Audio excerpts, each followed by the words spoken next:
신명기 16장 9절부터 12절까지.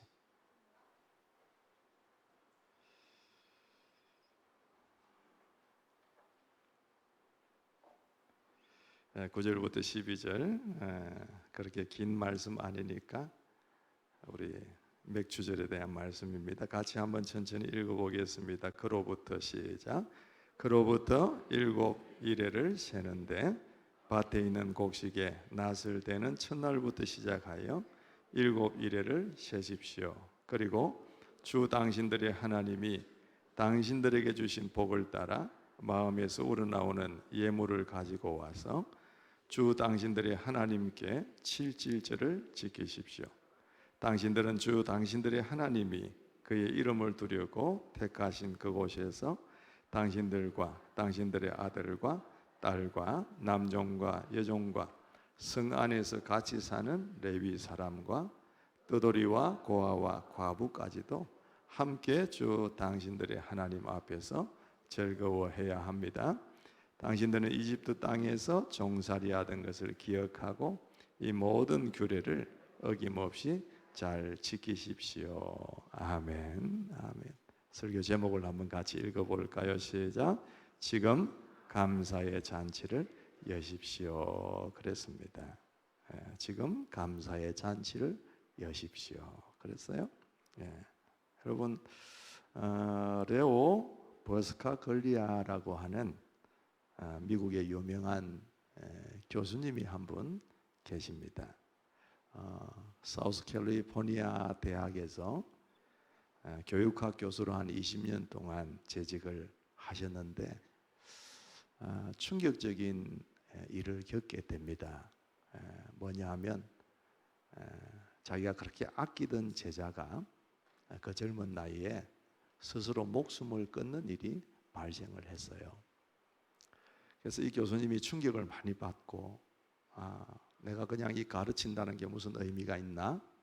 이런 생각을 가지셨던 것 같습니다. 그래서 그때부터 이제 교직에서 떠나서 그 일을 그만두고 러버 클래스라고 하는 사회교육기관을 운영하기를 시작했습니다. 그러면서 서로가 사랑하는 거, 그리고 살아있는 의미를 감사하는 거, 뭐 이런 걸 가르치는 그런 분으로 다시금 변하게 된 거죠. 그분이 그분의 저서에서 자신의 어머니에 대한 추억을 하나 떠올리면서 소개를 합니다. 그 내용이 뭐냐 하면 아버지가 사업을 하셨는데 파산을 했어요. 부도가 났든지. 그래서 완전히 쫄딱 망했습니다. 그런데 그 파산하는 날 어머니가 자신의 보석 목걸이를 팔아가지고 저녁에 잔치를 여셨다는 거예요. 잔치를. 아버지 일이 완전히 망해서 부도가 나고 그랬는데 그날 저녁에 어머니는 자신의 보석 목걸이를 팔아서 돈을 마련해가지고 가족들을 위한 성대한 잔치를 베푼 거예요. 이 소식을 들은 이 친척들이 이거 무슨 정신없는 일을 했냐 라면서 하나같이 다 어머니를 비난하고 이상하다고 얘기하고 그러는데 어머니가 그렇게 대답을 하셨대요. 그날 저녁이야말로 우리 가족에게는 다른 어떤 때보다도 기쁨이 필요했던 저녁이었기 때문입니다. 그렇게 얘기를 했다는 겁니다. 그 모습을 보면서 아버지가 사업을 쫄딱 망해가지고 낙심하고 절망에 쌓여 있다가 그 어머니의 모습을 보면서 네 어머니는 우리에게 자신의 보석보다도 우리 가족이 더 소중하다는 것을 깨우쳐 주었다. 나는 다시 그날 용기를 가지고 인생에 도전하기로 결심했다. 그렇게 말씀을 했다고 합니다. 여러분 감동적이지 않습니까? 아버지가 그냥 망했으면 다 우울하고 캄캄한 인생을 이제부터 살아야 되겠다 이런 걱정과 염려 속에 쌓였을 텐데 그 마음을 다 깨고 새로운 즐거움과 새로운 소망을 가지고 살도록 한 감동적이고 지혜로운 어머니에 대한 얘기입니다. 저는 이 이야기를 들으면서 그렇구나.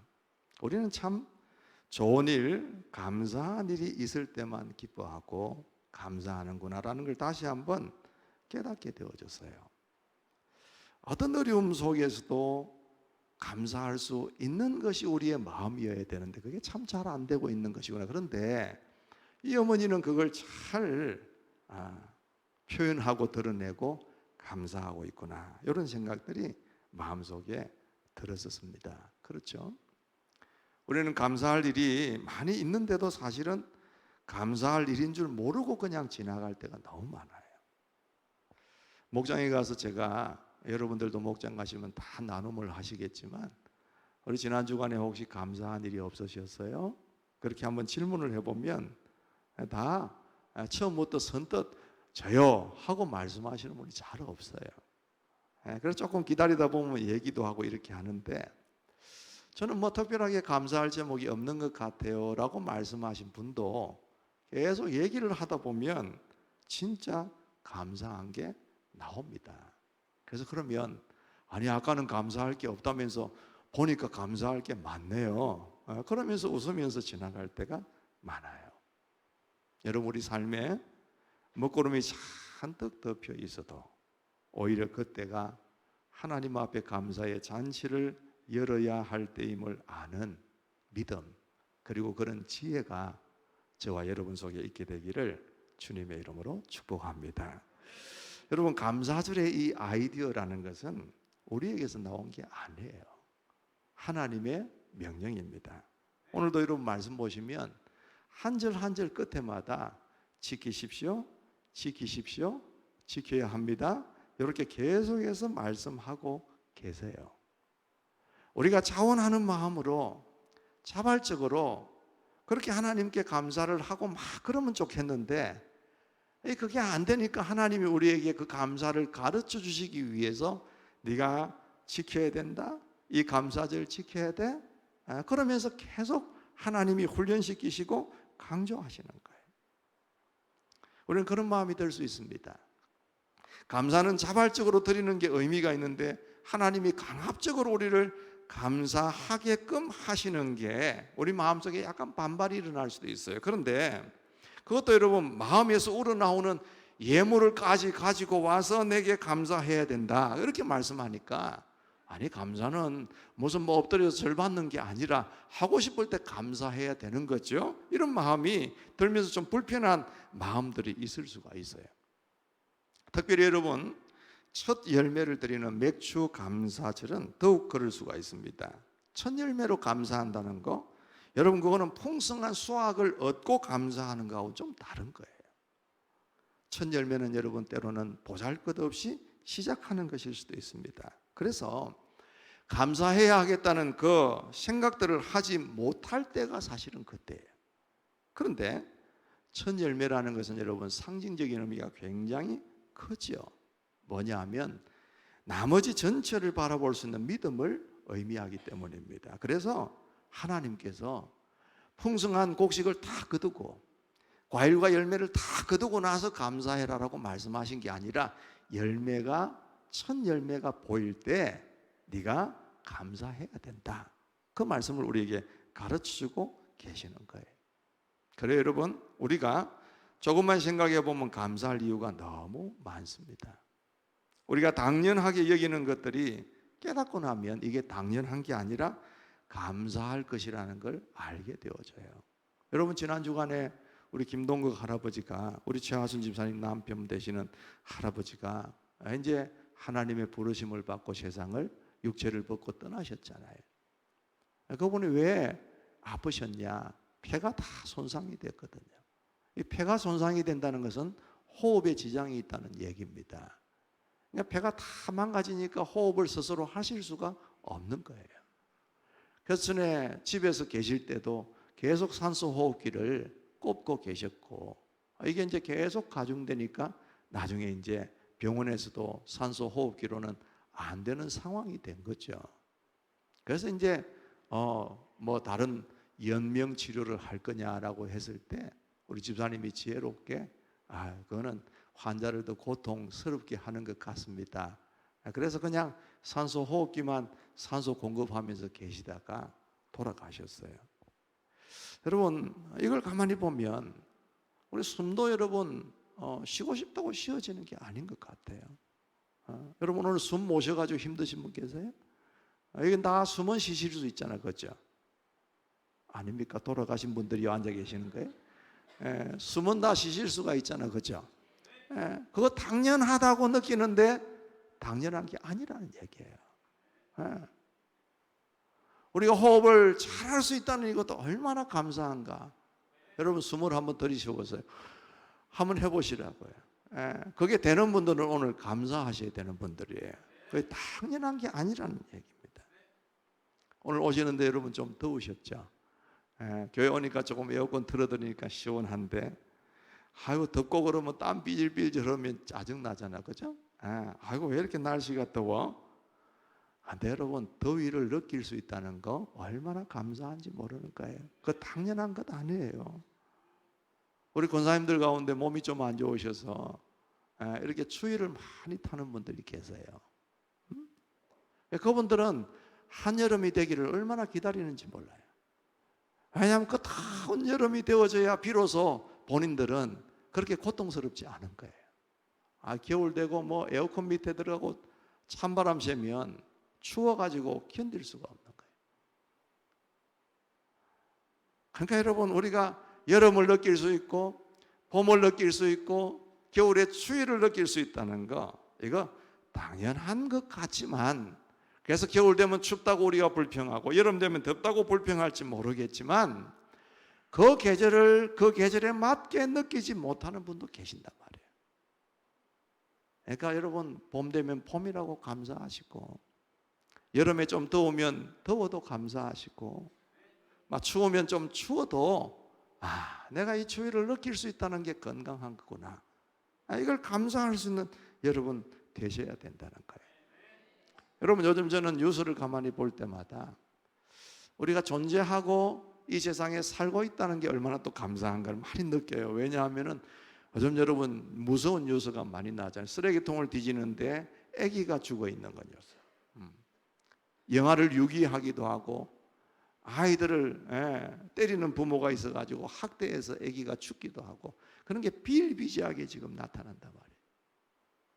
여러분들이 그런 부모를 만났으면 지금 이 땅 위에 존재할 수가 없어요. 여러분이 버림을 받았다든지 여러분들이 맞았다든지 뭐 3일 동안 굶겨놔 놓고 엄마는 오락하러 갔다든지 이렇게 되면 우리는 이 땅 위에 없는 거예요. 우리 유치부, 유초등부, 중고등부, 특별히 우리 다음 세대 자녀들 엄마 아빠에게 감사하셔야 돼요. 낳아준 것만 해도 감사하게 생각해야 되고, 안 버린 것만 해도 감사하게 생각해야 되고, 쓰레기통에 안 들어간 것만 해도 감사하게 생각해야 되고. 어른들이 아멘하고 애들은 아멘을 안 하네. 그죠? 감사해야 돼요. 오늘 집에 가면 엄마 아빠에게 용돈 작게 준다고 삐진 친구들까지도 다 감사해야 돼요. 나를 안 버리셔서 감사해요. 나를 여기까지 잘 인도하고 키워주신 것도 감사해요.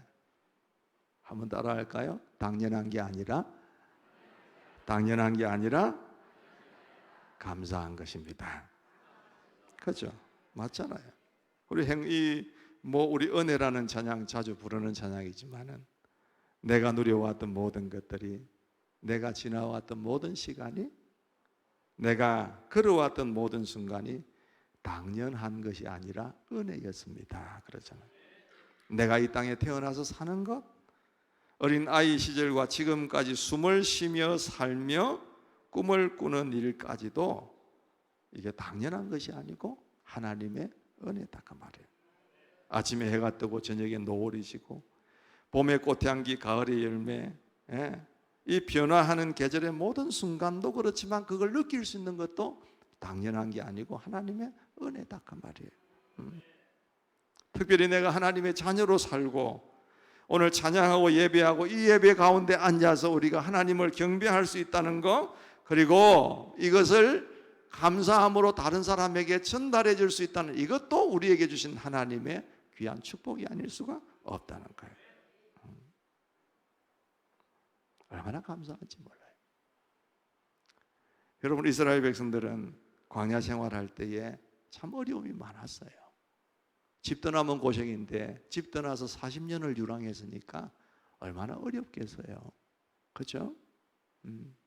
먹을 것도 없고 부석부석한 땅을 걸어야 되고 더위 뭐 이런 말할 수가 없습니다. 그런데 중요한 것은 그런 어려움만 있었던 게 아니라 하나님이 함께 하셔서 기적적인 그런 놀라운 기적을 경험하면서 살았어요. 매일매일마다 만나를 먹었습니다. 하늘에서 내려오는 하나님이 불려주시는 그 메추라기를 먹었어요. 물기 없던 그 아주 그냥 딱딱하게 굳어있던 말라있던 그 반석에서 물이 나와서 마셨습니다. 여벌 옷도 가지지 못하고 나섰는데도 옷이 휘어지지 않았고 신발이 그 광야 속에서 닳지도 않았어요. 낮에는 너무 덥고 밤에는 추웠는데 하나님께서 낮에는 구름 기둥으로 그늘지게 해주셨고 밤에는 불 기둥으로 밝혀도 주시고 따뜻하게도 해주셨어요. 그래 여러분, 우리 인생에는 어려움이 참 많이 도사리고 있습니다. 그런데 여러분, 그 어려움을 보면 감사를 못해요. 뭘 봐야 합니까? 하나님이 우리에게 베푸시는 기적의 은혜를 바라보아야 될 줄 믿는 것입니다. 그런데 이 이스라엘 백성들은 그걸 제쳐놓고 감사하지를 못해서 불평했어요. 기적을 감사하면서 살았다면 매일매일을 하나님이 주시는 기적적인 삶을 살았을 텐데 불평하니까 그냥 광야 속에 다 멸망하고 말지 않습니까? 여러분 꼭 기억하실 것은 우리가 하나님 앞에 감사함으로 하나님이 풍요롭게 되는 게 아니에요. 우리가 하나님께 뭔가를 드리고 감사하는 마음을 가진다고 해서 하나님이 그것 받고 잘되고 출세하고 성공하시려고 하는 게 아니에요. 우리가 감사하게 하시는 것은 하나님이 우리에게 복을 주시는 그 빌미를 하나님이 갖고 싶어서 그러시는 거예요. 내가 하나님께 하나를 감사하면 10개를 줄 준비가 되어 있는 하나님께서 감사해라. 그럼 내가 다 너에게 채워주는 은혜와 복으로 해줄게. 그러려고 하나님께서 감사하라고 하는 것이지 감사받아서 하나님이 잘 살려고 하는 게 아니라는 거예요. 잠언 3장 말씀 한번 같이 한번 띄워주시면 우리 함께 보겠습니다. 9절부터 10절까지 말씀입니다. 함께 큰 소리로 한번 읽어보겠습니다. 시작. 너의 재산과 땅에서 얻은 모든 첫 열매로 주님을 공경하여라.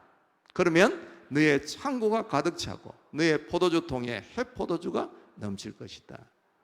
감사해라 그랬는데 그러면 그 다음에 뭐예요? 하나님의 창고가 넘쳐야 되는데 하나님의 창고가 넘치는 게 아니라 누구 창고가 넘치는 거예요? 감사한 저와 여러분들의 창고가 넘치게 하겠다는 하나님의 축복의 선포란 말이에요. 이걸 믿는 자들에게는 계속해서 감사가 나오는데, 그죠? 안 그러면 자꾸 불평이 생겨요. 저는 이 말씀을 준비하면서 한 가지 참 중요한 것을 발견하게 되어졌습니다. 뭐냐 하면은 맥주 감사주일하고 추수 감사주일의 관계를 제가 깨닫게 되는 기회가 된 것 같아요. 여러분, 맥주 감사주일은 뭡니까? 이제 농사를 열심히 지어서 첫 열매가 보여요. 그러면 그 첫 열매를 가지고 하나님, 이때까지 농사한 게 헛것이 아니네요. 이 열매가 이제 맺히기 시작하네요. 그러면서 그 첫 열매를 하나님 앞에 감사하는 게 맥주 감사주일이잖아요. 그죠? 추수 감사주일은 뭐예요? 그 첫 열매가 이제 줄줄이 다 맺혀가지고 엄청나고 풍요로운 마지막 결실을 누리게 하는 게 추수 감사주일이란 말이에요. 그래서 가만히 보니까 첫 열매를 하나님 앞에 믿음으로 감사하게 되면 하나님께서 풍성한 복을 주시는데 그게 뭐냐? 열매를 수확하고 거두는 추수감사주일이 되는 거예요. 우리는 어때요? 추수감사주일에만 감사하고 싶어 하잖아요. 엄청나게 거두고 뭔가 풍성하고 내 창고가 가득 찼을 때 감사하고 싶어 해요. 그런데 그게 아니라 첫 열매가 보일 때, 보잘것없는 그 열매 하나가 보일 때 하나님 앞에 믿음으로 감사하게 되어지면 하나님께서 그에게 축복하셔서 엄청난 열매를 거두게 하시는 축복의 추수감사주일이 되게 하시는구나. 그걸 제가 마음속에 느끼게 되는 계기가 된 것 같아요. 왜 이 말씀을 드리냐? 혹시 여러분 나에게는 감사할 것이 없다고 생각하시는 분이 안 계세요? 나는 이거 하나밖에 없어요라고 생각하는 분 안 계십니까? 적어도 하나님 앞에 감사하려고 하면 어마어마한 뭐가 있어야 감사하지, 나는 그걸 못 느끼겠어요라고 생각하시는 분 안 계세요? 건강을 잃었습니까? 사업이 어려워졌어요? 가정의 위기가 닥쳤습니까? 힘든 하루하루를 지나고 계십니까? 그런데 그때에 하나를 들고 믿음으로 하나님 앞에 감사의 잔치를 열게 되어지면 하나님께서 추수감사와 같은 어마어마한 축복의 날을 예비하고 계신다는 것을 여러분 믿으시기를 주님의 이름으로 축복합니다. 그런 자에게 하나님이 주시는 게 하나님의 복이에요. 다 만들어 놓고 누가 감사 못해요? 그게 아니라 뭔가 잠시 비칠 때에 하나님께서 나에게 복을 주시려고 감사하라고 하시는 거구나. 그 열매 하나를 들고 하나님 앞에 감사할 때 이게 뭐 감사할 거리냐라고 얘기할지 모르겠지만 아니야, 그래도 이거는 하나님께서 나에게 주신 첫 열매야라는 이걸 붙들고 감사하게 될 때에 하나님이 그 감사를 받으시고 풍성한 추수감사를 만들어 주신다는 걸 믿으셔야 된다 그 말이에요. 한번 따라해 보시겠습니다. 하나님 감사합니다. 감사합니다. 감사하잖아요. 작은 것 하나도 감사할 수 있는 마음. 우리는 너무 욕심이 많아요. 우리는 여러분 10개를 다 채워야 감사가 이루어지는 사람들이에요. 아닙니다. 다시 제로 베이스에서 시작하세요.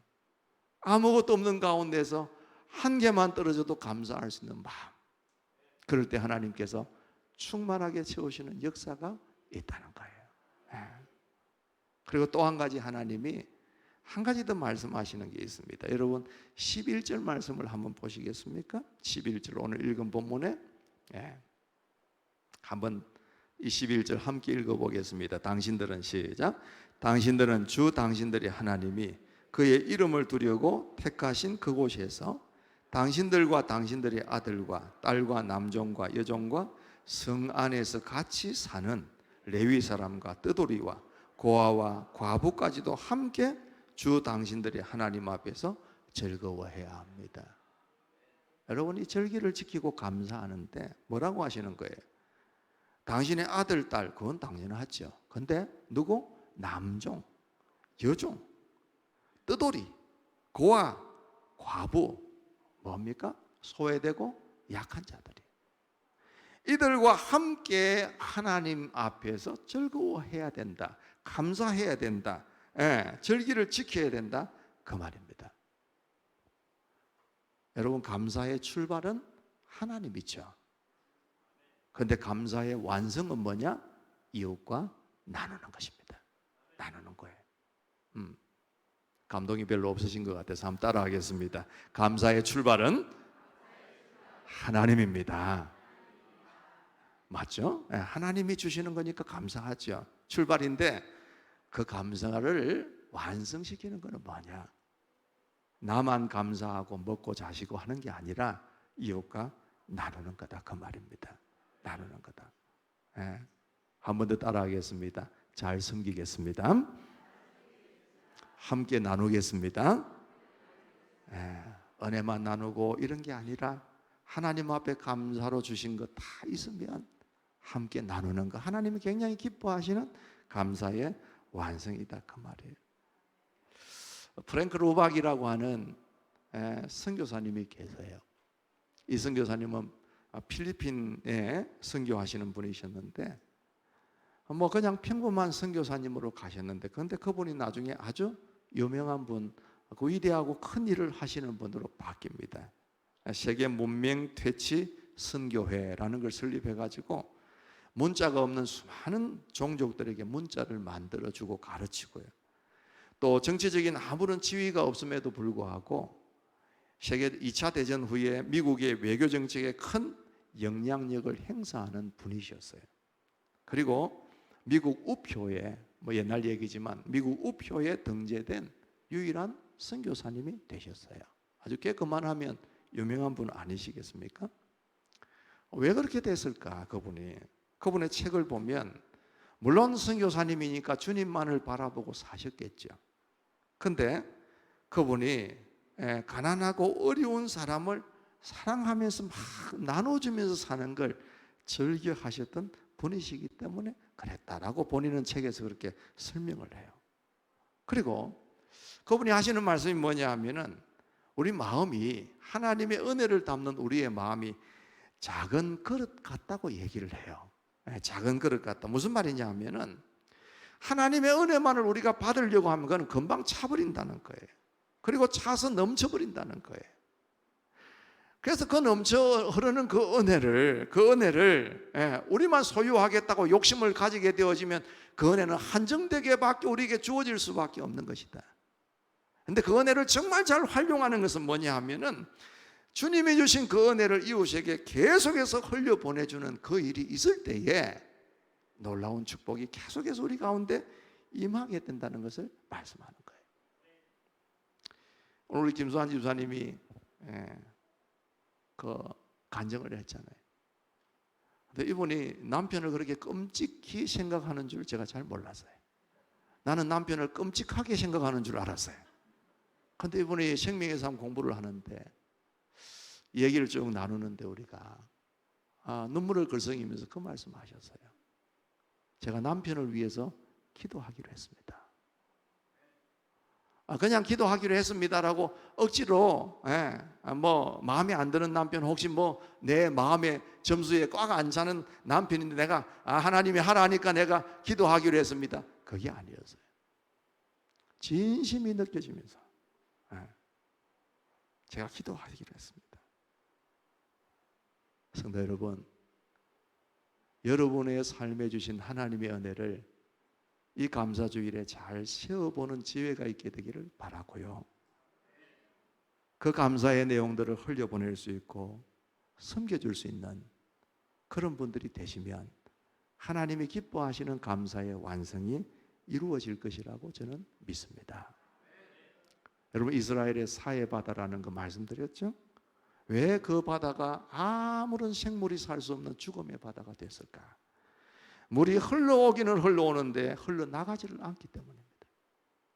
그러니까 계속해서 물은 증발되는데 그 짠 모습이, 짠 그 소금기가 계속 남으니까 소금기가 계속해서 거기에 축적이 되면서 뭐 일반 바다에는 소금이 한 4, 5%밖에 없는데 거기에는 뭐 25%, 30%까지 소금기가 있다는. 그러니까 뭐 수영 못하는 분은 둥둥 떠서 좋겠지만 그 바다에는 어떤 생물들도 살아갈 수가 없는 거예요.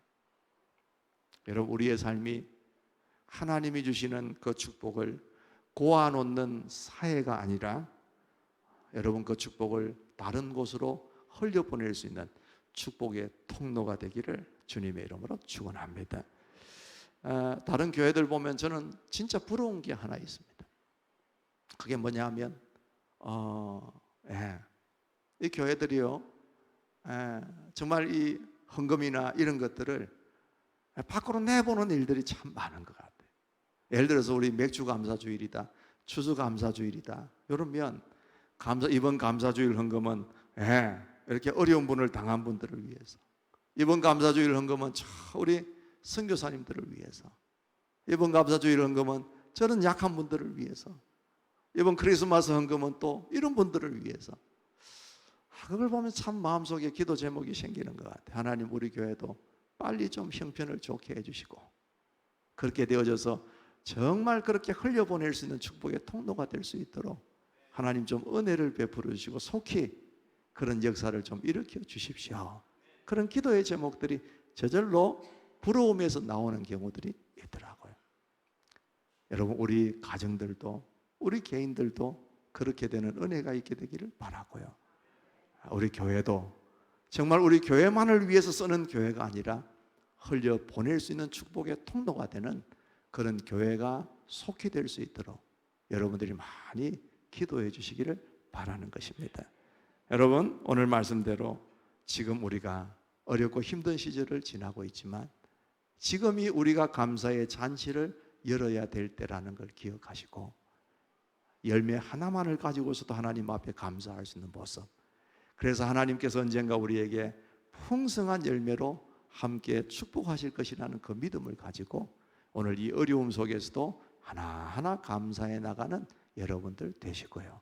힘들수록 나누고 힘들수록 섬길 수 있는 그런 교회와 우리 성도님들 다 될 수 있기를 주님의 이름으로 축복합니다. 다시 한번 크게 외치겠습니다. 하나님 고맙습니다. 하나님 감사합니다. 옆에 보고 여러분 다시 한번 축복하겠습니다. 우리 집사님 고맙습니다. 박자가 잘 안 맞는 것 같아요. 집사님 감사합니다. 잘 섬기겠습니다. 흘려보내겠습니다. 자리에 다 일어나셔서 우리 마지막 찬양 하나 부르겠습니다. 우리 행복 찬양 부르고요 예배를 마칠 텐데 같이 하나님 화려하지 않아도 정결하게 사는 삶, 가진 것이 적어도 감사하면서 사는 삶 살겠습니다. 우리 신앙의 고백이 되었으면 좋겠습니다. 화려하지 않아도 정결하게 사는 삶, 가진 것이 적어도 감사하며 사는 삶, 내게 주신 작은 힘 나눠주며 사는 삶, 이것이 나의 삶의 행복이라. 눈물 날 일 많지만 눈물 날 일 많지만 기도할 수 있는 곳, 억울한 일 많으나 주를 위해 참는 것, 비록 짧은 작은 삶 주 뜻대로 사는 것, 이것이 나의 삶의 행복이라오. 이것이 행복이라오.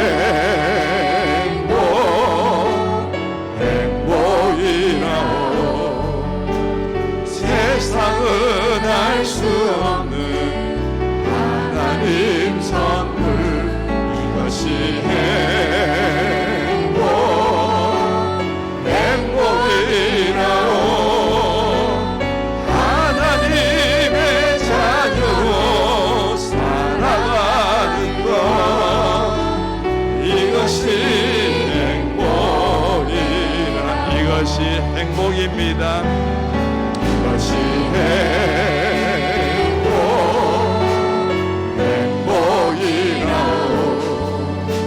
세상은 알 수 없는 하나님 성. 아멘. 이것이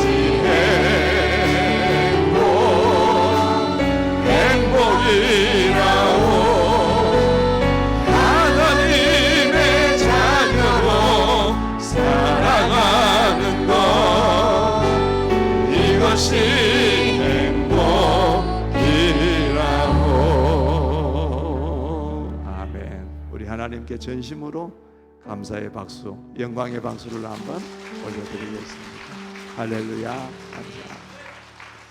혹시 여러분들 마음속에 하나님 그동안 너무 불평이 많았고 작은 것 하나도 감사하지 못했고, 근데 하나님 이제 열매 하나 들고서도, 그 첫 열매 하나 들고서도 내가 하나님 앞에 감사하는 삶을 살겠습니다.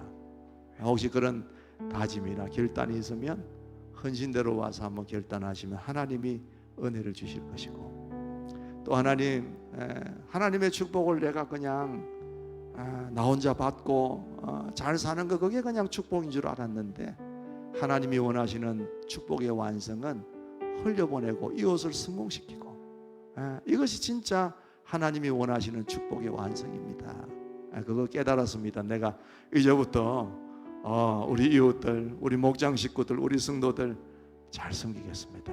그런 마음을 하나님 강력하게 주시는 분이 계시면 역시 헌신대로 나오셔서 하나님 앞에 마음을 들여 헌신하시고 기도하시면 하나님이 더 큰 여러분에게 은혜와 축복을 주실 줄 믿습니다. 그렇게 하시기를 부탁드릴게요. 기도하겠습니다. 하나님 아버지, 고맙고 감사합니다. 우리가 크고 위대하고 어마어마하고 내가 느낄 만한 것만 감사하게 생각했을 때가 참 많습니다.